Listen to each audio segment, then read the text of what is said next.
አንተ የኦሮሞ ተወላጅ ለመሆን ምን ያደረከው መስዋዕትነት አለ? የተቃጠሉትንም አብያተ ክርስቲያናት ሰዎች እየቀረጹ ሲልኩልኝ ምዕመናን እያለቀሱ ምንም ማድረግ በማይችሉበት ሁኔታ ሲያዝኑ ከሙስሊም ነፍስ ውጪ ማንም ጀነት እንደማይገባ እወቁ ነው ያሉት። ጀነት የተዘጋጀው ለሙስሊሞች ነው።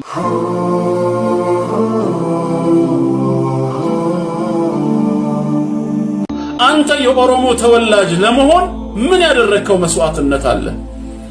ምን መስዋዕትነት ከፍለሃል? አባት እናትህ ኦሮሞ ሆነው አንተ ከነሱ ተወልደህ ኦሮሞ እንድትሰኝ፣ አንተስ ትግሬ ወይም አማራ ለመሆን ምን የከፈልከው መስዋዕትነት ኖሮ ነው ዛሬ በዘርህ የምትኩራራው? ያንተ ስራ ነው? አንተ ነህ ይሄን ብሔር ያመጣኸውና የፈጠርከው? ማን ነው አንተን ኦሮሞ አድርጎ የፈጠረ? ምላሽህ አላህ ነው። ያኛውንስ ትግሬ ያደረገው፣ ይሄኛውን አማራ፣ እሷን ጉራጌ ማን ነው ያደረገው? አላህ። ታዲያ በምንድን ነው አላህ በሰራው ስራ ላይ አንተ የራስህ ድርጊት አስመስለህ ራስህን ከፍ የምታደርገው? በጎሳ በነገድ እኔው ለያይቻችኋለሁ፣ ነገር ግን ትተዋወቁበት ዘንድ ነው፣ ልትበላለጡ አይደለም። እኔ ዘንድ መብለጥን ከፈለጋችሁ ፈርታችሁ ተገኙ። ፈርታችሁ የተገኛችሁ ጊዜ እኔን ከፈራችሁኝ ሁሌም በላጭ ናችሁ። ማቴዎስ ወንጌል 28:18 ላይ በማቴዎስ ወንጌል ምዕራፍ 28 ቁጥር 18 ላይ ኢሳ ሲናገር ምን ይላል? እንደ መጽሐፍ ቅዱሱ ወደ ሐዋርያቱ ወደ ደቀ መዛሙርቱ ቀርቦም እንዲህ አላቸው፣ ስልጣን ሁሉ በሰማይና በምድር ተሰጠኝ አለ። አለኝ ሳይሆን ያለው ምን አለ? ተሰጠኝ። ማን ሰጠ? ጥያቄው ይሄ ነው። ማን ነው የሰጠው? ነው ምላሻቸው ግድ ነው። ወደ ጌታው አመላክተው እሱ ሰጠው ካሉ እኛ ምን ፈልገው ሰጪው 9 ቁጥር 8 ላይ ለብዙ ዓመት ያልጋ ቁራኛ የነበረውን በሽተኛ የመርየም ልጅ ኢሳ ቃል ተናገረው። አልጋህን ተሸክመ ሂድ ነው ያለው፣ ሌላ ነገር አላለውም። በሽተኛውም ዳነ፣ አልጋውንም ተሸክሞ ሄደ ይላል። ይህንን ተአምር ሲያዩ አጠገቡ የነበሩ ሰዎች ምን አሉ? ህዝቡም አይተው ተደነቁ። ለሰውም እንዲህ ያለ ስልጣንን የሰጠ እግዚአብሔርን አከበሩ ይላል። ኢሳ ሰው ነው፣ ስልጣን የተሰጠው ነው፣ ሰጪው እግዚአብሔር ነው ብለው ራሳቸው ከፋፈሉት። በአይናቸው ያዩት። እንዲህ ቃል ተናግረ በሽተኛውን ማዳነ በእርግጥ አንተ አምላክ ነህ አላሉትም። ምንም ጉዳዩ ተአምር ቢሆንም ምንጩ ግን ከየት እንደሆነ ያውቁ ነበር። ለሰውም ስልጣንን የሰጠ እግዚአብሔርን አከበሩ። ስልጣኑ የተሰጠው ሰው ነው፣ ሰጪው እግዚአብሔር ነው። ታዲያ ተቀባዩ ተመልሶ እንዴት ነው እግዚአብሔር የሚሆነው? እግዚአብሔር ሰጪ እግዚአብሔር ተቀባይ አለ አንልም። ይሄስ በራሱ ማስረጃ አይሆንም? የራሱ የሆነ ስልጣን እንደሌለው ከላይ እንደሚቀበል ነው የሚያሳየው። በኢዝኒላህ እንዳለው እንዴት አድርገን እሺ ተመልሰን አምላክ ነው እንበለው? አሁንም እንደተለመደው ሰው ስለነበረ ነው። እሺ የዛኔ እሱ ሰው ከነበረ አምላክ ካልሆነ የዛኔ አምላክ የነበረው ንገሩን፣ ማን ነው እንበል? እንዴት ነው አንድ ወቅት ሰው አንድ ወቅት አምላክ የሚሆነው? ሲያስፈልጋቸው ወደኛ ይመጡና እናንተ እኮ አምላካችሁ ሁሉን ቻይ ስላልሆነ ነው እንዲምትሉት ይሉናል። ምን ማለታችሁ ነው ስንላቸው አላህ ሰው መሆን ይችላል ይለዋቸዋል። የኛ እኮ ሁሉን ቻይ ስለሆነ ሰው ሆኖ መጥቷል ይላሉ። በመጀመሪያ ደረጃ መሆን ሌላ መቻል ሌላ። ምን አገናኘው? አላህ ሰው መሆን ይችላል ማለት ሁለት የተለያዩ ባህሪያቶችን በአንድ አረፍተ ነገር ውስጥ መክተት ነው። መቻል በድርጊት የሚገለጽ ነው፣ በማንነት አይገለጽም። መሆን የማንነት ጉዳይ ነው፣ የባህሪ ጉዳይ ነው። አላህ ሰው ሆነ ማለት ተዓላ አላሁ ዐን ዛሊከ ዑሉወን ከቢራ ቻለ ማለት ሳይሆን ማንነቱ ተገለጸ ማለት ነው በሰው። መቻል ግን በድርጊት ነው። ለምሳሌ ኢነላህ ዐላ ኩሊ ሸይኢን ቀዲር፣ አላህ በሁሉም ነገር ላይ ቻይ ነው እንላለን። መቻሉ በምን ይገለጣል? በድርጊት። የፈለገውን እንደፈለገው ያደርጋል፣ ይፈጥራል፣ ሕያው ያደርጋል፣ ይገድላል፣ ከፍ ያደርጋል፣ ዝቅ ያደርጋል፣ ይሾማል፣ ይሽራል፣ ይሰጣል፣ ይከለክላል። ይሄ ማድረግ ነው። ስለዚህ በድርጊት ስለሚገለጽ አላህ ሁሉን ቻይ ነው እንላለን። መሆን ግን የማንነት ጉዳይ ነውና እርሱ ፈጣሪ ነው፣ አዛኝ ነው፣ ሩህሩህ ነው፣ ሐይ ነው፣ ሕያው ነው እንላለን። የእስልምና እምነት መሪ ኡስታዞች አርሲ ላይ የተፈጸመውን ጥቃት በማውገዝ ሀዘናቸውን ገለጹ። በአንጻሩ የኦርቶዶክስ እምነት ተከታይ የሆኑ ተጽዕኖ ፈጣሪዎች ዝምታን መምረጣቸው በርካቶችን አስኮርፏል። ኡስታዝ አቡበከር አህመድ የንጹሃን እልቂት በቃ ሊባል ይገባል፣ በኦሮሚያ ክልል በአርሲ ዞን ታጣቂዎች ንጹሃን የኦርቶዶክስ ክርስትና እምነት ተከታዮችን በመግደል በርካቶችን ከቤት ንብረታቸው ማፈናቀላቸውን በመስማቴ እጅግ አዝኛለሁ፣ ይህን ሰይጣናዊ የጥፋት ተግባር በጽኑ አውግዛለሁ ሲሉ ድርጊቱን ኮንነዋል። ኡስታዝ አህመዲን ጀበል እንዲሁ የንጹሃን ደም መፍሰስ ይብቃ፣ ለዘላቂ ሰላም በጋራ እንምከር፣ በሀገራችን የዜጎች ሞት ስፍራ እያቀያየረ ቀጥሏል።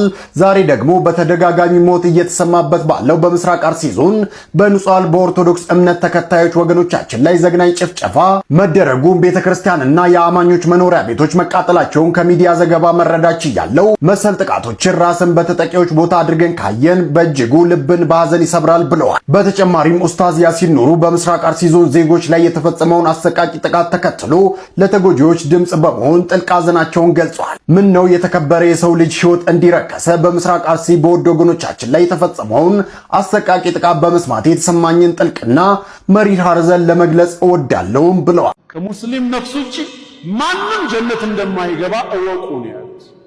ጀነት የተዘጋጀው ለሙስሊሞች ነው፣ ምንም ሸክ የለንም ነው። ወለዚ ነፍሲ ቢየዲሂ ነፍሴ በእጁ በሆነችው ጌታ ምዬ ነው ምነግራችሁ። ላ የስመዑ ቢ አሐዱን ሚን ሃዚሂ ልኡማ የሁድዩን ወላ ነስራኒ፣ ከዚህ ኡማ ከኔ ነቢይ ሆኖ መላክ በኋላ የመጣ አንድም አይሁዳዊ ወይ ክርስቲያን የኔን ነቢይ ሆኖ መላክ የሚሰማ የለም። ثم يموت ولم يؤمن بالذي أرسلت به ከሰማ በኋላ እኔ በተላኩበት መንገድ ሳያምን የሚሞት የለም ኢላ ደኸለ النار እሳት ይገባ ቢሆን እንጂ። ሙስሊም ሳይሆኑ መሞት የት መግባት ነው? ያለ ምንም ጥርጥር እሳት መግባት። ይሄ እውነታ የገባቸው ታላላቅ ነቢያቶች ለልጆቻቸው ለነፍሶቻቸው ሲሰጡት የነበረው ወሲያ ይሄው ነው። ከኢስላም ውጪ የጀነት መንገድ የለም። ስለዚህም ኢብራሂም አለይሂ ሰላም እንዲሁም የልጅ ልጁ ያዕቁብ አለይሂ ሰላም ለልጆቻቸው የሰጡት የመጨረሻ ወሲያ ምንድን ነበር? ሱረቱል በቀራ 133 ላይ ወወሳ ቢሃ ኢብራሂም በኒሂ ወያዕቁብ፣ በዚህም ሕግጋት ኢብራሂምም እንዲሁም ያዕቁብም ልጆቻቸውን አደራ ብለው መከሩ፣ አዘዙ። ምንድን ነበር ወሲያው? ያ በኒየ ልጆቼ ሆይ ኢነላህ አስጠፋ ለኩም ዲነ ፈላ ተሙቱነ ኢላ ወአንቱም ሙስሊሙን፣ አላህ ሃይማኖትን መርጦላችኋል። የቱን ሃይማኖት? ይኸው ስትሞቱ ሙስሊሞች ሆናችሁ እንጂ እንዳትሞቱ። ኢብራሂምና ያዕቁብ እነሱ ሙስሊም ባይሆኑ ኖሮ ልጆቻቸውን ሙስሊም ሆናችሁ እንጂ እንዳትሞቱ ብለው ያዙ ነበር።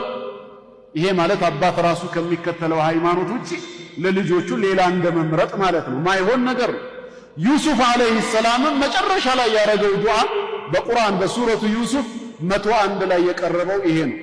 ረቢ ቀድ አተይተኒ ሚነል ሙልክ ወዓለምተኒ ሚን ተዕዊል አልአሐዲት ፋጢረ السماوات والأرض አንተ ወልይ ፊ الدنيا والآخرة ተወፈኒ ሙስሊማ፣ ሙስሊም አድርገህ ግደለኝ፣ ወአልሒቅኒ ቢሳሊሒን ከደጋግ ባሪያዎችህም ጋር አጎራብተኝ አለ። ዩሱፍ አለይሂ ሰላም ዘመኑን ሙሉ ሙስሊም ሆኖ ባይኖር ኖሮ አሟሟቱ ሙስሊም ሆኖ እንዲሞት ይለምን ነበር እንዴ? አያደርግ። ሶስተኛ ሰሐረቱ ፊርዓውን፣ የፊርዓውን ደጋሚዎች በሙሳ አለይሂ ሰላም ተአምር ከተሸነፉ ካመኑ በኋላ እጅ ሲሰጡ ፊርዓውን እኔ ሳልፈቅድላችሁ ነው እንደምታምኑት?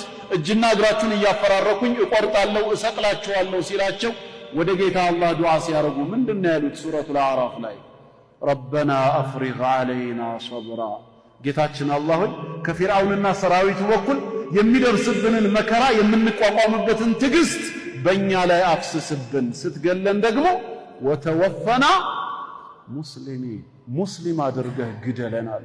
ሀታ ራሱ የዛተው ለምን ሰለማችሁ ያለው ፊርዓውን ራሱ መጨረሻ ሀያቱ ላይ ሰለመ፣ ሸሃዳ ያዘ፣ ሙስሊም መሆኑንም አወጀ። ከኢስላም ውጪ ጀነት እንደሌለ እሱም ጭምር ያውቃል። ግን ሰዓቱ ካለፈ ዴቱ ኤክስፓየርድ ከሆነ በኋላ መሆኑ ጎዳው እንጂ ቁርአን እንደተናገረው ሱረቱ ዩኑስ ቁጥር 90 ላይ ሐታ ኢዛ አድረከሁ ልገረቅ፣ መስጠም የገጠመው ጊዜ ይላል ፊርዓውንና ሰራዊቱ ሙሳና ተከታዮቹን እያባረሩ ቀይ ባህር ላይ ሲደርሱ ጌታ አላህ በበኒ እስራኤል በጎሳ ነገዶቹ ቁጥር ልክ 12 ቦታ ባህሩን ከፍቶት ካሻገራቸው በኋላ ፊርዓውንና ሰራዊቱ ሲገቡ ባህሩን ወደ ነበረበት መለሰው።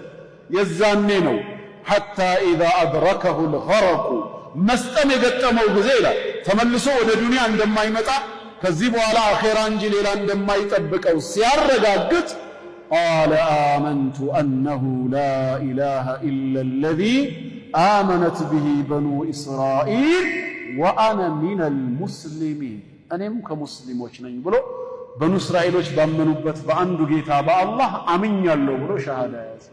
ግን አሁን ነው ወይ አለው ጌታችን።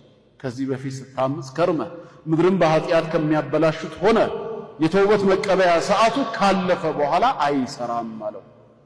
ስለዚህ ሙስሊም ሆኖ መሞት ብቸኛው የመዳኛ መንገድ መሆኑ ቅንጣት ታክል ጥርጥር የለንም።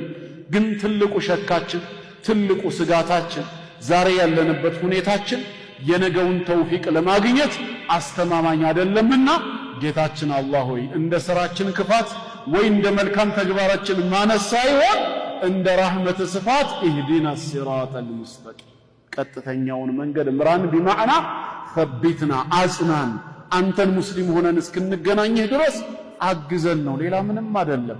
ወላ ተሙቱነ ኢላ ወአንቱም ሙስሊሙን ነው ያለው። ስፈጥራችሁ ሙስሊም አድርጌ ነው የፈጠርኳችሁ። ፊጥራውን ቀይራችሁ ወደ እኔ መምጣት የለባችሁ።